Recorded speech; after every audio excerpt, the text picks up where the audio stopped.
Dream big, plan smart, build wealth.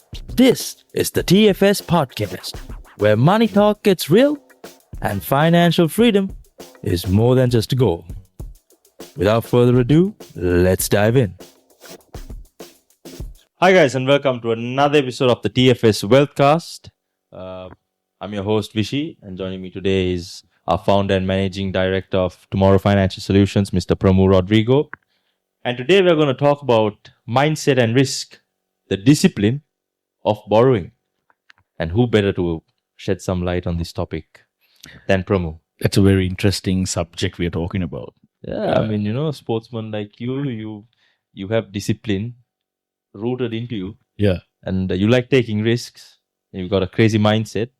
And you know a lot about finance, so who else to ask about borrowing. So it's almost as if this episode was tailored to you. So looks like you gotta people who's gonna be listening, you gotta strap it up, and this episode gonna be a long one. Hopefully not too long. We'll try to keep it short, but we can't make any promises. All right. So, all right, guys. Where do we start, Vishy? So, Promo, when most people think about debt, they think, oh, danger, right? The truth is, undisciplined debt is dangerous. So today we're going to break down the mindset, the risk controls, and the discipline that separates stress debt from strategy debt. So you can think clearly about borrowing in business, personal wealth, and long-term retirement planning. So, quick note before we begin, guys. This is general information only and doesn't take into account your objectives, right? Everyone has different objectives. Everyone's in different financial situations. Everyone has different needs. Mm-hmm. So, you need to consider whether it's appropriate for you and seek personal advice if needed. So, you can talk to us at TFS. In official capacity. In official capacity, of course. So, okay. All right. So, see, as you mentioned before, there's many types of debts, right? So, we're talking about discipline and indiscipline. Structured debt, not structured debt. The way I see it, very simply, if you can leverage or buy debt or get debt for yourself to make more money, if you're getting a debt and after paying the debt off, you are not better off at the same point of view you took the debt. You lost more than you gained. Right. That is a bad debt. But look, now from financial perspective, when we look at it, the debt that you take for the house that you live in, we call it bad debt. Really? Right? Yeah. But this is where you get a bit confused, and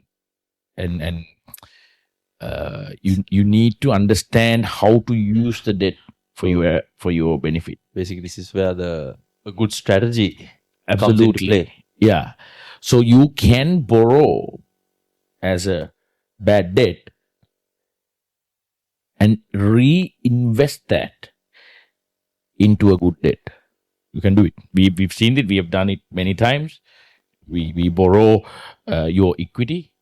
We go and invest that into an investment property. We borrow again against that investment property. That becomes a good debt. Yeah. Right? So we do this debt recycling. We'll do another episode about debt recycling. What is it about? Who is it for? But what I'm trying to say to you is, you can use the bad debt into good debt as well. But you need a strategy. You got to have a clear plan for it. So Pramu, if I was to put this, let's say, into a framework, right? Let's categorize it: debt, discipline, and direction. I call this the triple D's. I knew where you were heading with that. I said triple D is not double D's. Okay, so all right. So D number 1, debt, right? People need to figure out what the borrowing is for, right? Either is it for consumption? Is it for convenience? Or is it for asset building? Like you said, right? And then what would you say is the second D, Pramu? Before we get to this, Okay. right? I hold on to the triple Ds. Before we Coming get to back. triple Ds, Coming back. because you come from Sri Lanka. Robert, I come from Sri Lanka. Oh really? Right. You don't look Sri Lankan. You look bit. I mean, he looks more. But so when we because our culture was created in a manner that's saying do not take debt. That was literally how it been created, as well as even right now it's practiced that way. Don't get into debt. Don't get into debt. So avoid debt factor is something that most of South Asian cultures come from. But when you come to countries like Australia, The wild west. right, the avoiding debt it's actually not good for you. It's not good for you because you won't be able to evolve and grow your wealth or grow and maybe succeed. Right. Another word I could say, to buy a house, as an example. There are no people, even Australians don't just give a house to your son.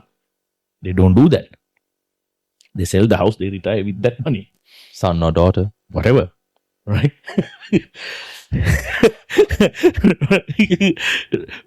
That's the Australian culture. They don't do that. Yeah. So it is up to the children to find their ways. It is up to the children to make sure they create their wealth. That's the culture we live in. Yeah. Now, this culture, the debt is an essential aspect. So you need to get into debt to get your, unless you win a lottery story. Or your parents. All right. Parents I mean, parents don't give. Parents Yeah. don't I mean, unless the parents are from South Asian countries. Yeah. So you have to get into debt. So that's why this debt, avoiding debt is not a thing here, right? But in Sri Lanka, So debt is necessary for growth. absolutely. But then you go to a level where top businessmen, billionaires who came to that level of being a billionaire, is by borrowing money. Because that's tax-free money. Yeah, right. So there's a saying called use other people's money to make money for yourself. So which is in the bank, right? You go and ask money from the bank and use that money, invest it, and make money for yourself. So very simple mathematics, guys. If you borrow $100, if you go and invest that $100, you promise the bank that you're going to pay 110. Make sure you make year one. But if you go and make $120, that $10 is yours thanks to the bank's money. Thank you, bank. Right? So debt is very good in that equation. You do it smart. If you do it smart. Yeah. There's no point of getting $100 and you promise the bank that you're going to pay 110 and you go and invest that in a or asset class or anything that you don't have even a $10 to pay. That's right. That's bad debt. That's a bad investment. Then that debt becomes a bad debt. Yeah. Right? But if that debt gives you a $10 that you never had, It's good debt. it's a good debt. So avoiding debt is very bad in Australia. Yeah. So that's one of the 3Ds. 3Ds, right? So you want That's why I wanted to, we got to explain that to our listeners first. the debt is good when you use it right. When you Now use it it's not limited to Australia. It's Anywhere. all over the world. All over the world. Yeah. Right? Any top businessman, you go and ask the question: are you putting your capital? Are you investing your own money? I'm talking about the top guys. Okay, Yeah. there's a no way. So, bro, when you invest in property, Yeah. do you use your own money? For investment property, Yeah. absolutely not. Equity. And The bank's money. bank's money. Why would I need to put my money there? Yeah. So your money you keep it in your savings, or I mean, my money that I have earned paying after paying tax, which is called net income or net savings, right? I put it into my bad debts to pay the bad debts off quickly, okay.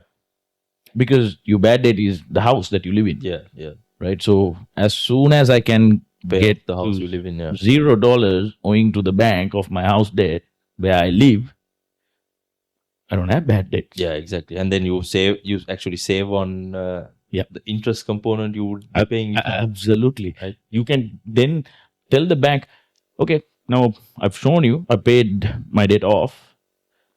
Can And you you give me another borrow against it again. maybe $500,000 because I want to invest. Yeah. The bank might ask, what are you planning on investing? They might have, well, I'm okay with my property investment, so it'll be in property. Yeah.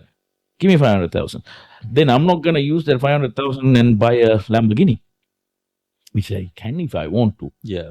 But It- it's it not is- going to. It's not going to be a good day. It's not going to be a It's good not going to day. be a good Unless day. you figure out a way that Lamborghini is going to make you. I mean, if You know, if you weren't married, if you weren't a married family man, that Lamborghini would be an asset to some people in some sense. It's gonna. So don't listen.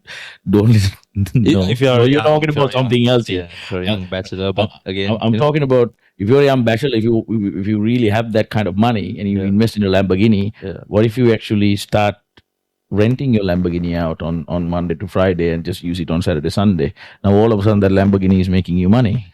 Yeah, but then I'll have to get it detailed and cleaned, and I mean, the person who rents it will pay enough money for you to detail and clean it. Yeah, true. So if you make a business out of it, you can create certain bad assets to good assets as well. There you go, guys. That's why I said, we're all about strategies here. And if you want a personal strategy for yourself, you know who to call. So circling back to where Debt. what you asked, Yeah. debt, discipline, and direction. So now we're going to we are over with one of the D's, debt. Right. So going back to your other question about The triple D's. So triple D's. So Pramu reflected a bit on debt.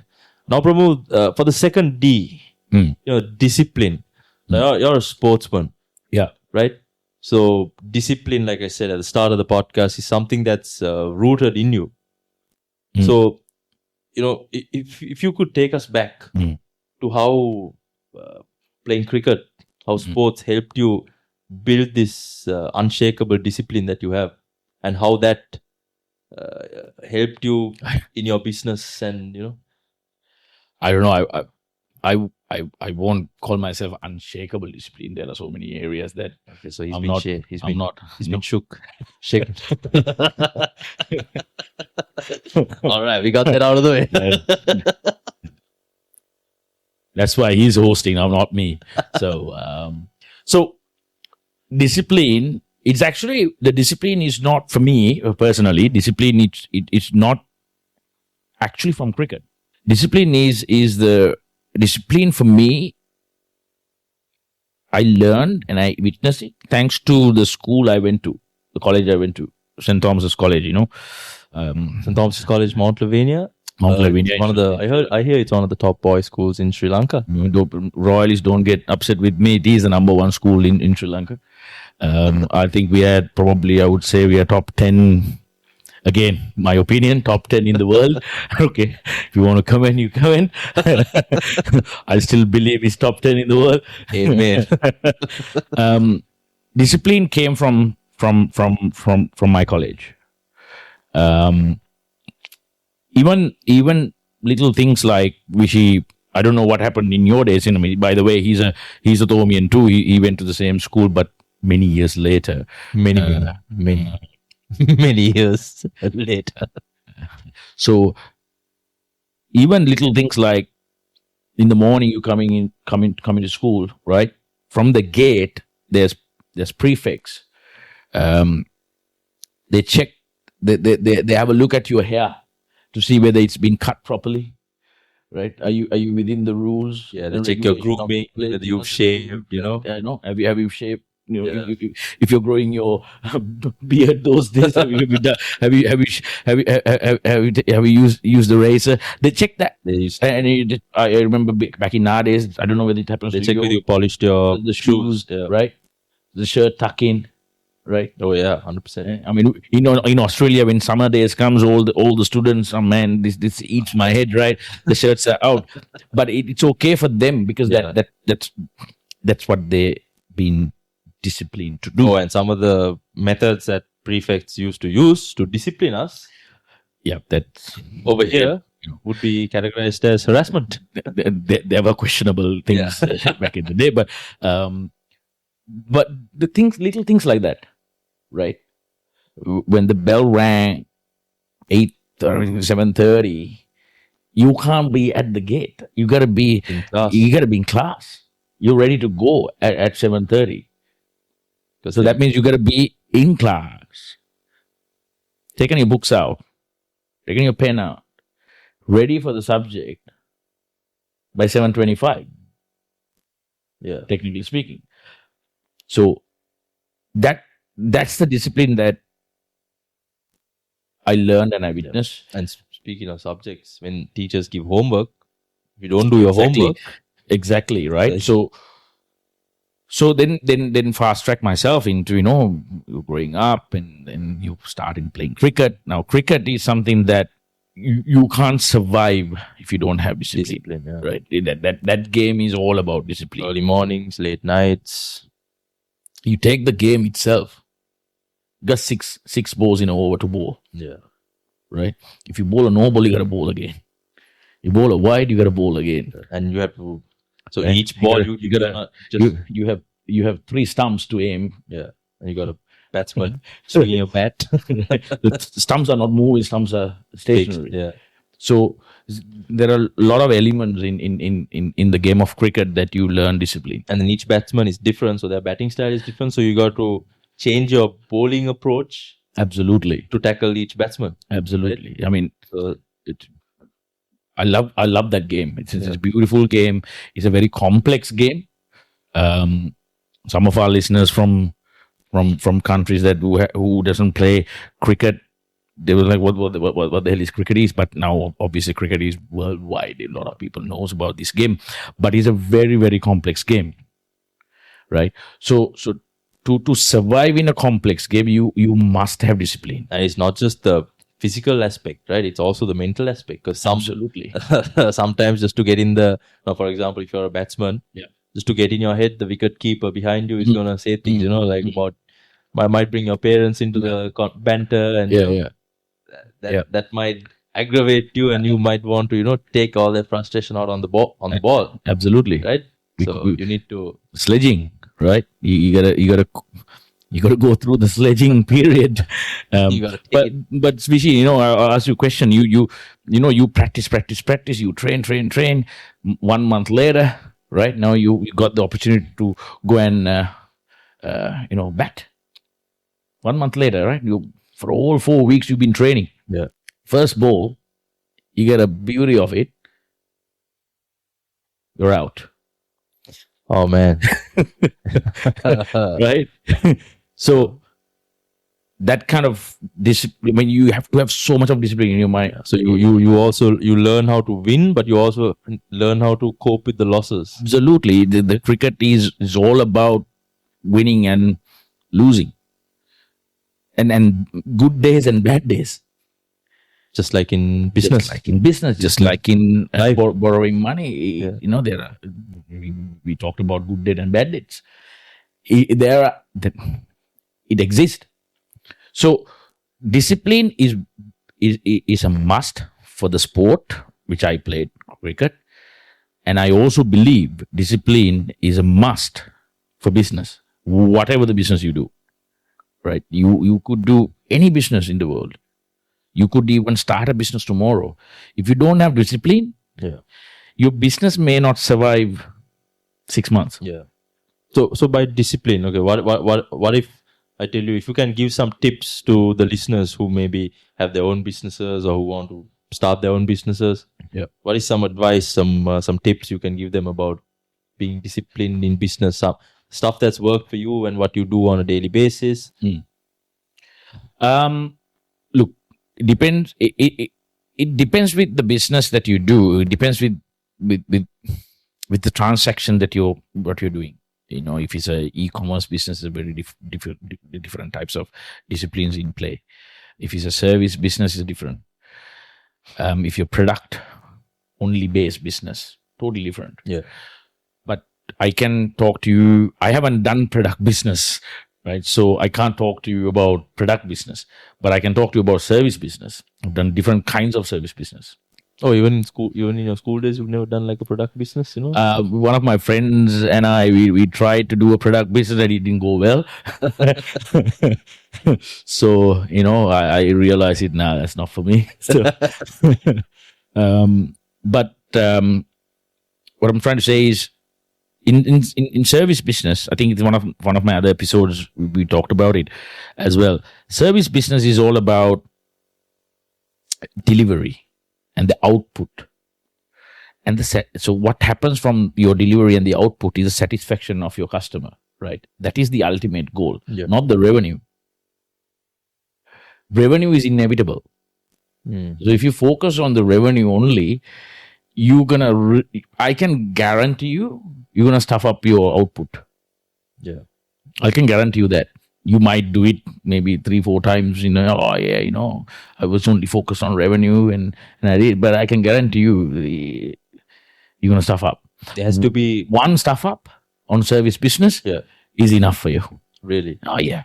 I mean, think about it. You get a bad service, what happened? Bad service review. You will review. I mean, you're a TikTok guy. You'll go to the bloody world and start talking about it. Then how many people will get to know about it? I mean, yeah. I mean, that business is gone. I'm inconvenienced by. Yeah, but it happens in the real life. Yeah. Right? Not just TikTok. When people go for gatherings, their family gatherings, friends gatherings, they're gonna talk about, mate, don't go to that bloke. He's not. He's crap. This is what he did to me. Well, I mean, they will talk Negative word of mouth. Yeah. So you can't control of that. You have no control of that. So service business is all about the output, the quality of it. Yeah. And that quality, that output must have a satisfactory. Your customer must be satisfied. So By any means necessary. I'm serious about it. Yeah. I'm really serious about it. I mean, you guys know how crazy I get sometimes. Oh, yeah. Right? Because a customer comes first no matter what. Even when the customer is wrong, they're always right.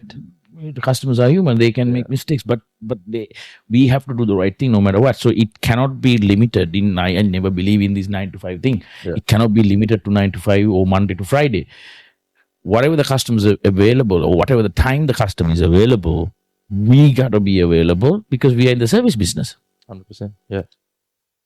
If you're not available to give a service, what's the point of you? Useless. So you go to the other person.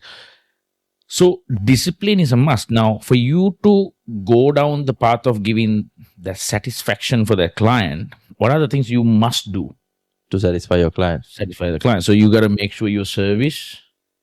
I mean, he's thinking. This guy is thinking all wrong things in his head. I mean, he's a Gen Z. I can see his face, and he's satisfy the client. Sometimes I don't know if I'm doing a podcast with a millennial or a baby boomer. Vijay, let's get serious about it. The discipline, the question you asked me. Yeah. In the service business, what do you need to do to make sure that your customer is 100% satisfied of the service that you have provided, whether it's whether if you're running advisory service or whether you are facilitating, right? The things that you must do is, first of all, understand the customer need.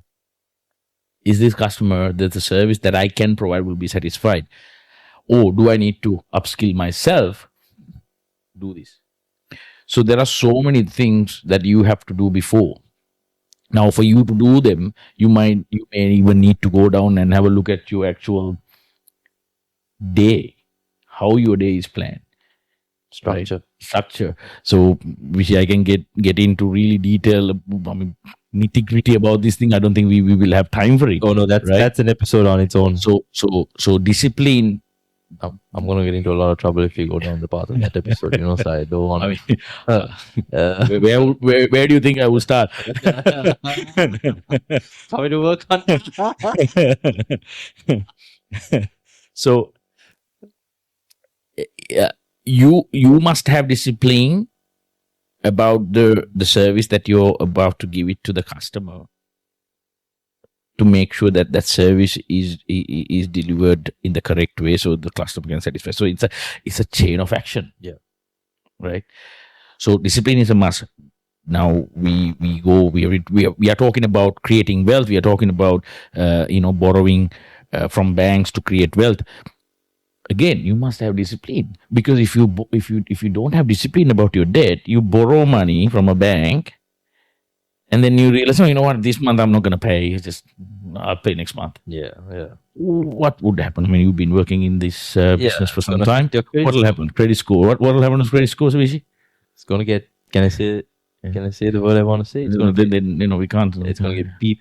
Yeah. It's going to go down. Yeah. And what happens when your credit score goes down? You want to take another loan, you're going to get high interest rates. Banks are not going to want you're a risk to banks. So you will start borrowing very expensively, which means your wealth that you could create, or the profit that you should be having, reduced. Yeah. Drastically. Why? Because you did not have discipline.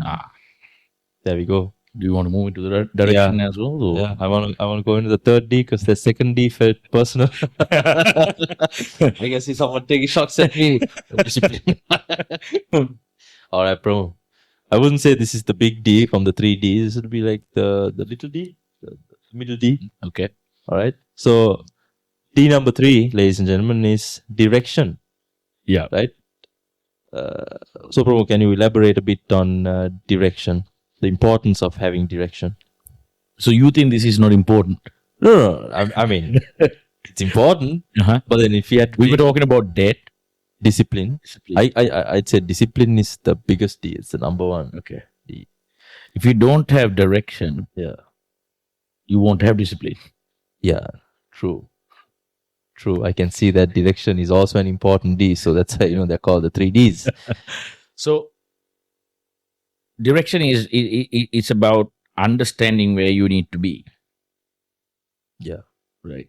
I mean, I can tell you, you can be a millionaire tomorrow. Then you go home and you think, hey, tomorrow I'm going to be a millionaire. And then I wake up tomorrow. You're not a millionaire. I don't see him. Right. So you need to break it down for yourself. How can I be a millionaire? What are the things I need to do? Right. So when you note these things down, as we discuss in another episode, taking notes, no, we write down the notes. So it's in your subconscious mind. Actually, that does help. Taking down notes, and consciously you're doing it. Yeah. So my handwriting improved as well. Yeah. So I'll ask a question from you about this direction right now. Which direction? About what we're talking about. The podcast direction.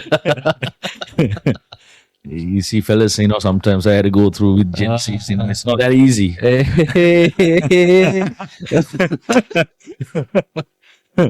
Got to keep them in line.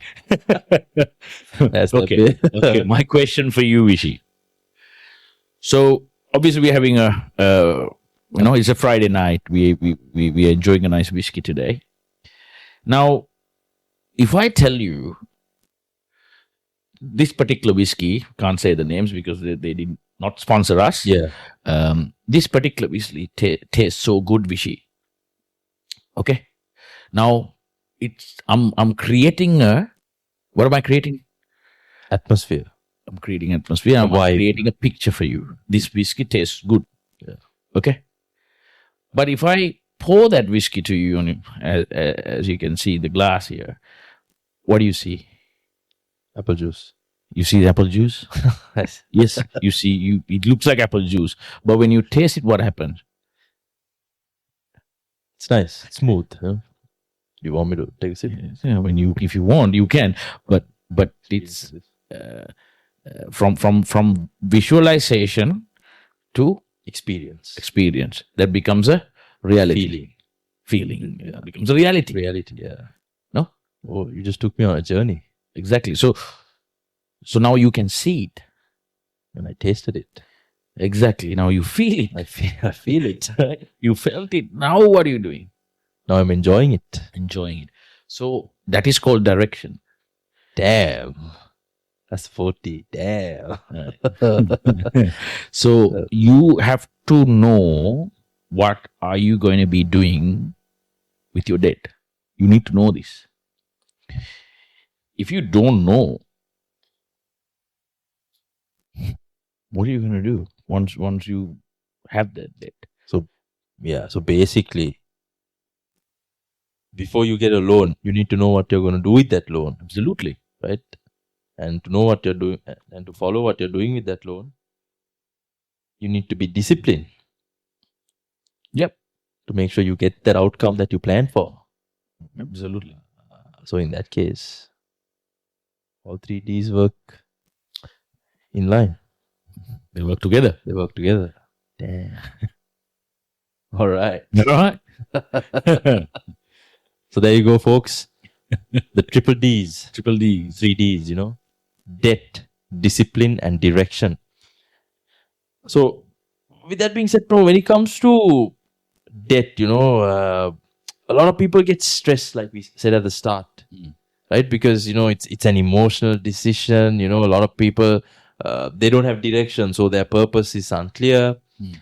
They don't have buffers, right? Very important. I don't think a lot of people even think about buffers before they get into debt. And also, it's a lifestyle change as well to some people. Like, for example, first home buyers, if it's a couple, let's say, who love to travel every year, and then they're buying their first home, they need to understand that they'll have to cut down on that life, right? If they're one of the average income earners, they need to cut back. They're like going on dinners every weekend. They need to cut back.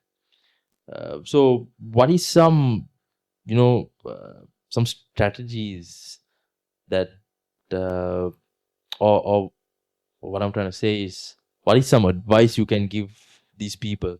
Let's say first home buyers. Let's take first home buyers as an example. They have a very flamboyant lifestyle. Very active lifestyle. A lot of friends, parties, adventures that they go on. Now they've just got married and they're committed to buying their first home, right? So now this, we're talking about stress versus strategy. So what is a good strategy for them? What would you do? That's a good question. What would I do? Rather than me giving advice to someone, I don't know what's their financial situation, what exactly you're doing, but what would Pramu do? What would I do? Now, before I got my first mortgage, let's go to there. 20 years ago. Yep, 20 years ago. No, not 20 years. Even he forgot his age. Not 20 years. He's not that old, guys. No, I'm just joking. Nowhere near. Probably it's the beard. Mortgage is about 13 years ago. Yeah. 13, 14. Yeah. So 13, 14 years ago, myself and Sonali, and we had a very simple lifestyle. We could travel to Sri Lanka whenever we want. We could travel anywhere if we want to. But again, we travel anywhere, but it's not something that we don't have the enough funds to do the things that we are doing right now in other countries. But it was easy. So rent cost goes away. After that, nothing much serious. And also back in the day, Yeah. properties weren't that expensive as well. Right? I mean, relatively, back in the day, the income was not that great as well. So you had to, Yeah, you know, that is what I wanted to hear. yeah. So Because a lot of people compare, oh, you could have bought a house back in the day. It wasn't that expensive, but then they don't I mean, factor in inflation. And, I mean, guys, come on. Right now, you have so many options. You have, I mean, you have Uber, you got Uber Eats, you got. I mean, in Sri Lanka, they got Pick Me. I mean, the list goes on. While you work, you can do this and earn more money. Yeah. Right? Say, back in those days, the opportunities were limited. Yeah. Right? But how the lifestyle change is not scary. It is called, if you gonna opt in to have a stress-free life when you're having a mortgage, you need to learn how to compromise. One of the biggest. Not just that. Yeah. It comes with compromise. Plus, you need to learn how to earn more Money. So, earning more money means you're working a bit hard or working smart. Whatever the way that works for you, do it. Yeah. Right. That is very important because a mortgage, in Australia, you are getting a mortgage for 30 years. So 30-year mortgage, if you take it when you're 30, whatever, 25, let's go 25. Yeah. I mean, you will only pay this mortgage off when you're 55. Damn. A lot has Changed in 55. Yeah. There'll be little use running around. Yeah. Sometimes your children may have children. Yeah. Just about to. Your little use multiply. Right. So that 30 is a long time. I mean, Sri Lanka doesn't give 30-year loan terms. I think now they just got into 20-year loan terms. So some banks, but they only give 15, and some banks only used to give only 7 years. Why is that? Is that The Australians have a debt is not good. okay, that's the Debt thing. is not good. So I thought Australians have a longer lifespan than Sri Lankans, or life expectancy than Sri Lankans. That's why banks are worried to give longer. no, nothing to do with Nothing to that. do with 30-year term that you're getting for your mortgage as your first home, by the way. If you really think about it, that is a very stressful situation you're in. Yeah. 30 years. Right. And if you're in your 40s, you get a 30-year loan mortgage. The last payment of the mortgage it's when you hit 70. I paid when you're 70. Right? I paid off So it's right. I mean, you can't even say yeah. So, but we have to understand. We got to understand. Australia gives an opportunity through mortgages to create wealth that you could retire if you do this in 25. Smart. Retire by 50. When I say retire by 50 with a passive income, it gives an opportunity by borrowing. So it is actually a stress-free situation if you do it right. So that's where the strategy comes into play. That's where the strategy comes into play. You gotta have the right strategy. Yeah. You need to know, like we discussed before, that discipline, direction. You need to know the direction. So you're saying without the right strategy, debt. So you can have you can get the debt discipline and direction right. Yeah. But if someone's given you the wrong strategy, it could take you. I mean, with the right strategy, you can achieve your goals in, let's say, 20 years. Whereas with or 10 years. With the wrong strategy, you can still achieve your goals if you have your debt discipline and direction. But because of that wrong strategy, it takes you 20 years. Yeah. So in Australian mortgages itself, it says, I will give you 30 years to pay us. Yeah. They are giving you the wrong strategy to pay them in 30 years.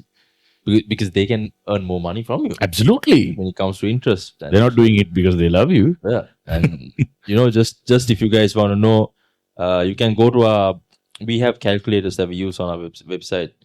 And one of those calculators is called the repayment calculator. You can just go check it out, and that will actually show you An extra repayment an extra, calculator. extra repayment calculator. So if you go use the repayment calculator, it will show you how much you'll be paying in interest over a 30-year period, right? And it'll blow your mind. You'll be like, damn, that's a lot of money.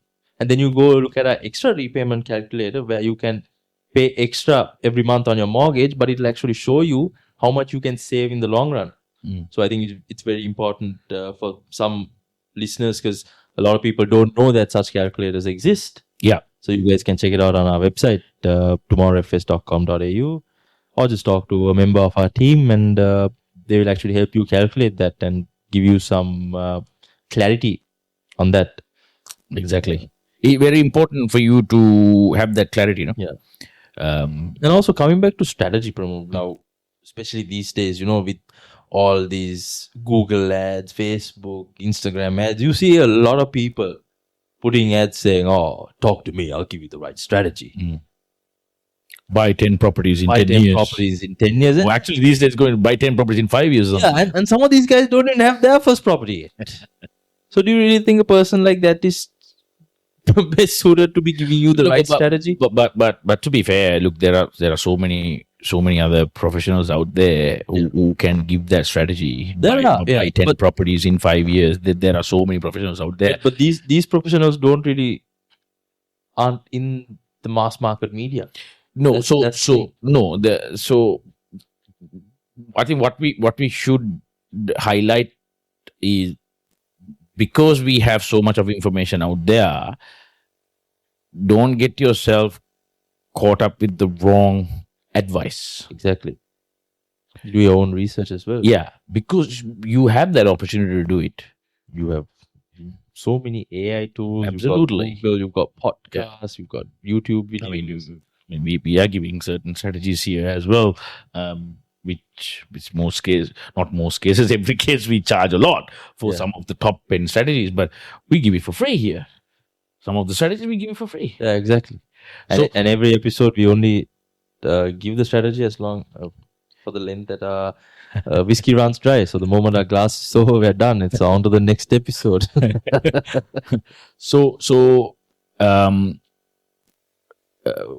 Yes, there are many strategies you can apply for yourself, but you also need to understand whether those strategies will actually work for you. Yeah. Because a strategy that will work for a person with a 5 property portfolio won't work for someone who's just buying their first home. Yeah, I mean, even if you break it down to a level, when we take a couple or a household income of $1 million versus a household income of $200,000, do you really think the $1 million strategy will work on $200,000? No, it won't. Yeah, exactly. It will never do it. Even if they cut down everything good about their life, you can't do it. So, but they can get to the level of that $1 million household when income. You do the strategies that available for that particular household income. It's all about, again, that's where that direction and discipline come into play. Yep. You need to focus on your journey. Yep. Can't look at someone else's journey and get demotivated or try to catch up fast. Yep. It's not gonna work in your favor. No. We've seen many people go down. It's gonna bite you in the. Can I say? Yes, I mean, you already said it.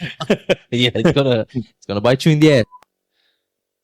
Yeah. So, first of all, when it comes to strategy, just make sure that you get a good understanding whether this strategy works for you and for your lifestyle. Right. So, yeah, Pramu. So now, if we would talk a bit about some risk controls that people can use, right? I'll ask you this question. If you could give us five risk controls that will help people on their, let's say, since we're having this conversation here, let's continue. A couple, first home buyers. Okay, now they bought their first property. Right? Let's say household income, joint household income 200,000. Okay. Right? So they bought their first property. What are some risk controls that, if it was you, that you would put into place? Okay, first thing I Yeah. would do, you know, copy what the banks does as well. By the way, Copy what the bank. copy what the bank, because banks do a serviceability calculator before they give you the loan. Okay. Do the same thing at home for yourself. Yeah. So you got a loan for 30 years at a rate of 5.5%, as an example, in the current market. Go and do your budget at 6.5% or 7%.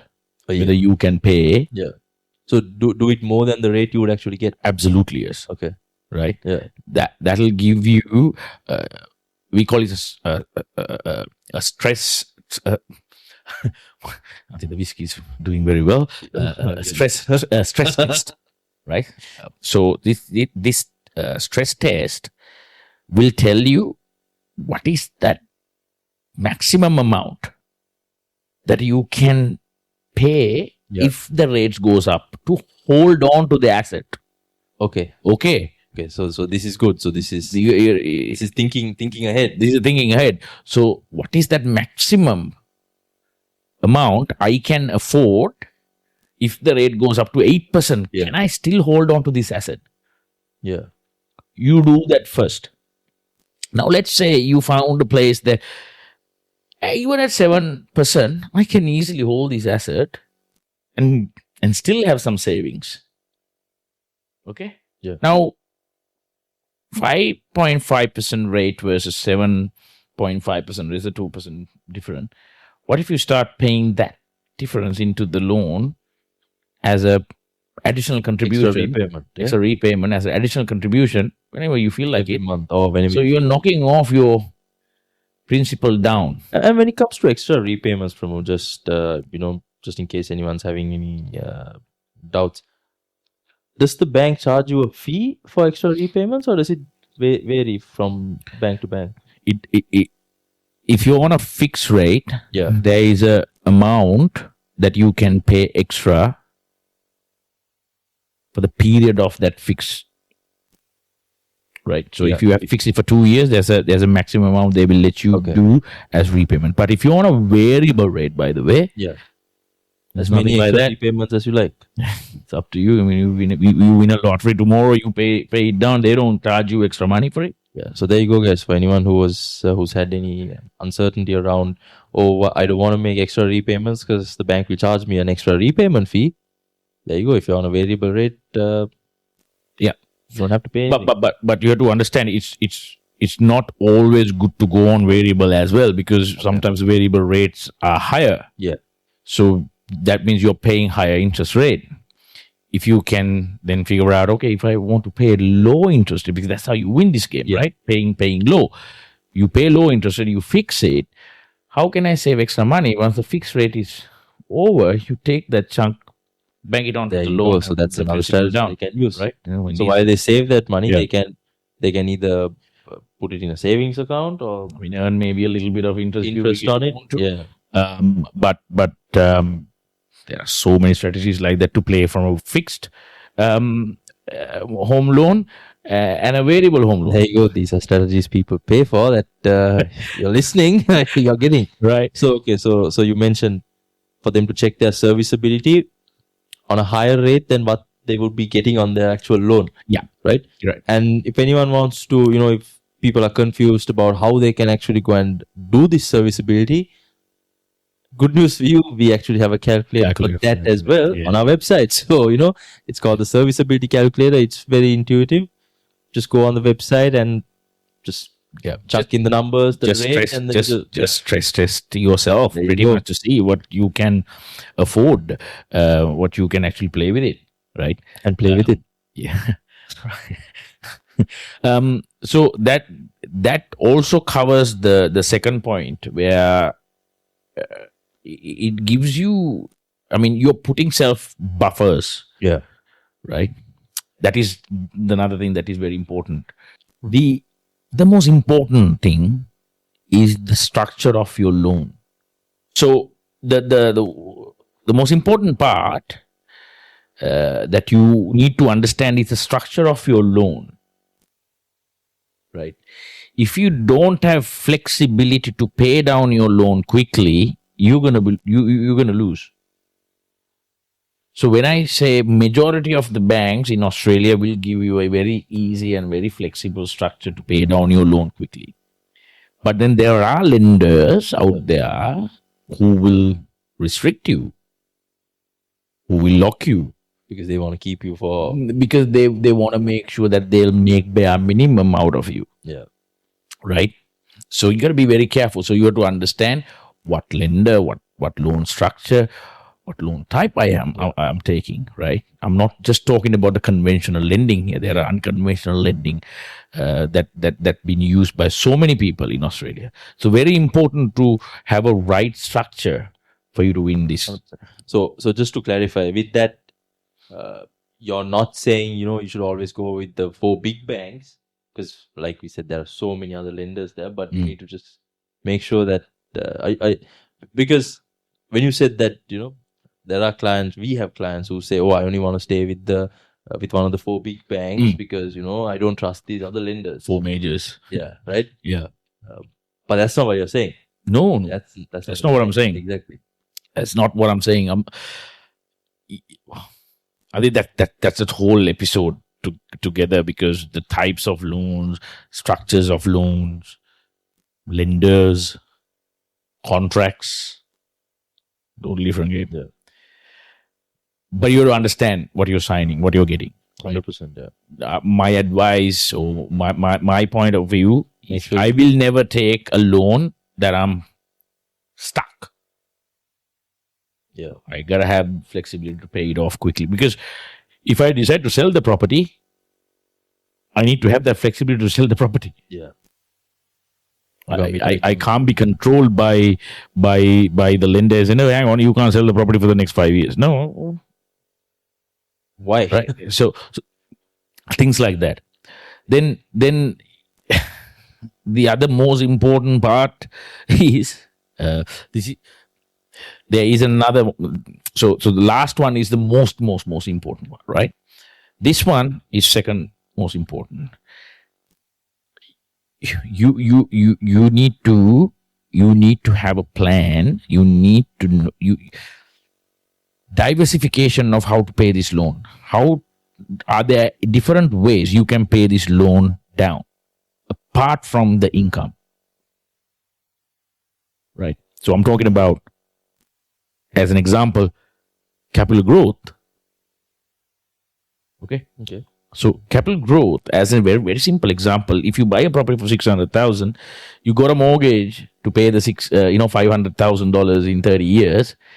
If the property goes up in value for maybe $1 million, so you gain 400,000 in 5 years, right? Yeah. This will also talk about the most important part. You should be the one that we talk about. You should have a flexibility to sell it for $1 million, pay that whatever the balance may be, 450 or whatever you got. Yeah. And right, and have the rest of that 550,000 in your pocket. What will that give you? Yeah. And also because it's their principal place of residence, they don't have to pay capital gains. Absolutely. Right. So you put 100,000 initially, and then all of a sudden you created 400,000. I mean, you're going home with 550 total with that 100. So now you could possibly buy even better house if you really want to, but if you have to play it right. Yeah. So you need to know how to pay down the loans in a different ways too. 100%. Yeah. Right. One last thing I will tell about how to pay down the loans in a quick manner as well. Think about you accessing the equity rather than selling the property.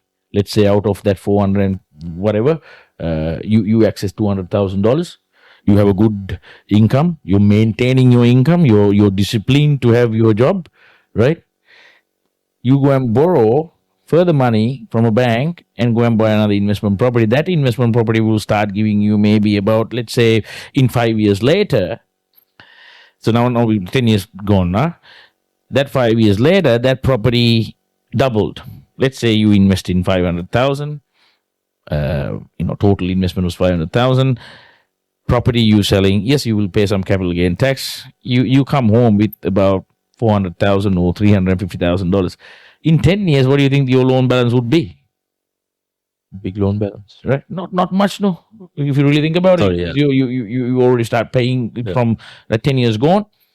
That investment property just paid your home loan You pulled out the equity from that investment property. because you did it at the right time. You waited, Pay then off you your home. invested in the right property. That property gave you good capital growth. You sold it. Yes, you paid the capital gain tax, took the money, paid down the loan. Yeah. Now you're debt free. Another outcome, another key factor that I picked up on that is it also depends on the type of property you buy. Absolutely, yes. So you need to, apart from just doing some, apart from just having a really good financial structure and strategy, you need to actually buy a good property, because if you buy a property in an area or a property that is not going to appreciate, Yeah. right, as much in the next 10 years, then that strategy and structure is useless. It's useless. So you need to have a strategy for the property itself. Yeah. And also that comes down to most of the properties, some properties might even be overpriced in the market, right? It'll be flashy, really. Someone else making the money, so Someone you're is paying for making it. the money, really attractive, good salesman, real estate agent might come and sell you, just to put it in plain English, a piece of shit. So, I mean, Be a flashy piece of shit. I mean, we see not just that. No, you're talking about stamp duty, right? You're paying for the government as well, Yeah. right? So there are other costs involved.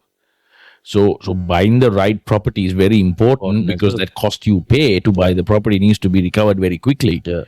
Now we are talking about, so we'll do a separate episode about the property, how to buy them. This is So many episodes came out of this. yeah, no, right? It's a brilliant one actually. It's a brilliant subject. So It's the whiskey, I'm telling you, bro. it's a business strategy when it comes to property, Yeah. right? So if you don't have a proper strategy to buy a property, hold it and milk it for your benefit, Like a cow. like a cow, right? Yes, property. If you're not getting the best out of that in property or whatever the property you buy, if you're living in or investment, that property is a dud. What's the point of it? So the strategy is very important. Location, you have to do some research. Come on, there's enough information. Do that. Then this whole thing brings down to the most important part that a lot of people don't do. In my opinion, what I've seen, they don't have exit strategy. Exit strategy. Honestly, I don't think a lot of first home buyers even think about an exit strategy, because they're just, there's a lot of emotion. Oh, we're buying our first home. Can't wait to get in. Forever home. It's our forever home. There's no exit strategy. Yeah. That's where a lot of people go wrong, in my opinion. Because if you can figure out an exit strategy even for your first home, you're gonna win. So all of a sudden you have a direction towards your success. Okay, direction, right? So when you know, when you fully understand the exit strategy of the debt that you're taking to buy the asset, or of the debt that you're taking to invest in a business or buy a business, right? Whatever you want to call it, you gotta have exit strategy. So what are some exit strategies, bro? I mean, very simple exit strategy. You're not gonna live forever, right? You're gonna you're gonna die at some point. Yeah. So That's the reality. So that's the reality, right? Let's start with that. So are you gonna keep this home until you die? Damn. It's not gonna work. So figure out a way how to cash out and enjoy your life as well, or pass it on to others to do the same thing, which means your family members. Again, it comes to the your choice. This is my choice. This is what I would do. I mean, look, you're a lone ranger, eh? Right? So then if you also you can bring down, so rather than keeping the whole house for 20 years, you can have an exit strategy in 5 years. I'll buy this property now, I'll wait. I'll pay the mortgage. I'll do everything I need to do to I'll pay down this refinance, mortgage. buy an I'll investment refinance. I'll property. invest a little bit as well. In 5 years, I'm going to sell this. I'm going to buy another one. Yeah. Right? That's another exit strategy. And then we can even break it down to even shorter term of an exit strategy. I'm going to go and I'm going to buy the right property. I'm going to use the equity, leverage it. I'm going to buy more investments, or I'm going to invest in business. Use that to pay down this loan in 5-6 years time. Basically, that's, you need to have a long-term vision, a long-term plan, and that's a direction. Yeah. The big D comes into play. Exactly. And then the big supporting D is discipline. Okay, now you've got the direction, you've got the plan, and the steps you're going to take to achieve your goal, your plan. Exactly. That's Like as I said, this is the longest episode that we have done. Yeah, but I'm going to give you one pointer on this, right? If you know how to restructure your debt at the right time, you will not have a home loan for more than 10 years. So how can people know when it's the right time to move? Like, when the equity is ready to be drawn. Even with that, again, how? Like, is there a set Why do you think people don't do this a lot? Because they're afraid. Because they're afraid that they can't make the repayment. Yeah. They don't know how to do the numbers correctly, so that simple way of investing is buying an investment property, earning rental income. But why is it always has to be a property that you need to invest? That's where I wanted to come to. Yeah. It's not just property that they can use that equity on. It's anything. It's anything. Go and buy a small business or invest in a business. Look, if you're a car guy, you can even buy a car that'll appreciate in value, like a Ford Mustang. I don't know. Things like that. Yeah, right. But you have to be smart you about it. need to know Exactly the things. You need to know the asset classes. You need to know where you want to invest. Yeah. There are so many things you can do it. You can invest in businesses. Yeah, business is always passive income. If you invest in the right business, with the right people. Yeah. Right. Don't get caught to make sure that business has, make sure they follow the triple Ds. Or at least make sure they have the two big Ds: discipline and direction.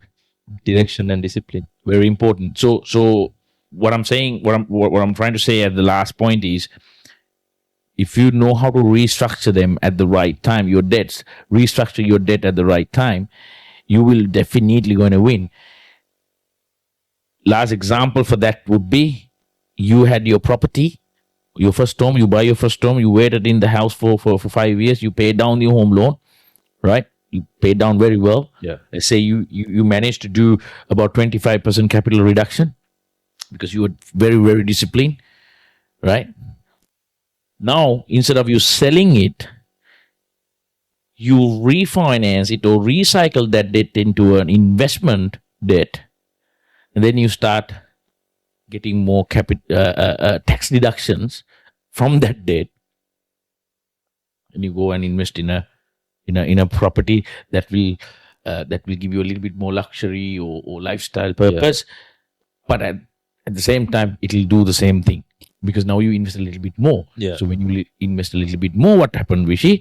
Your return is also, if you do it right, is higher. Yeah, and also like you said, if you do it right, so with your first property, you have direction, if you have discipline, and if you've done it right, then you will also become a bit more financially literate. Absolutely. Right? You will be more in control of your spending, absolutely, of your wants and your needs. Yep. So after the first property, the next property is going to be much easier, and then it only gets easier from there. And you know very well how to pay down mortgages. Exactly. You come with experience. You're an experienced guy now. Exactly. And then after that, you can become one of these buyer's agents and give people advice buying your first property, your next property. Exactly. It's so many business opportunities comes up if you do it right. Just like we did this podcast. We did it right. We gave you the right advice. And with that being said, ladies and gentlemen, let's... it's been a long podcast. So to recap on... Longest one. Yeah, it's the longest one, Hopefully it's not going to get longer. So to recap on what we did today, guys, what we spoke about, it was we really dug deep with this podcast. We spoke about the triple Ds when it comes to debt, So you've got debt, but figure out whether it's good debt or bad debt, you need direction and you need discipline. Yep. So Right? debt, have discipline towards the debt, Yeah. and have a direction. What are you going to do with What it? you're going to do with your debt. And that is how you grow your wealth. So, guys, with that being said, thank you for tuning into today's episode of the TFS Wealthcast, and we'll see you on the next one. Take care. Take care. Konnichiwa. Thank you for tuning in to another episode of the TFS Podcast, where we turn knowledge into action and big goals into real results. Now, don't forget to like and subscribe and share this episode with someone working towards their next financial step. Now, with that being said, until next time, keep building.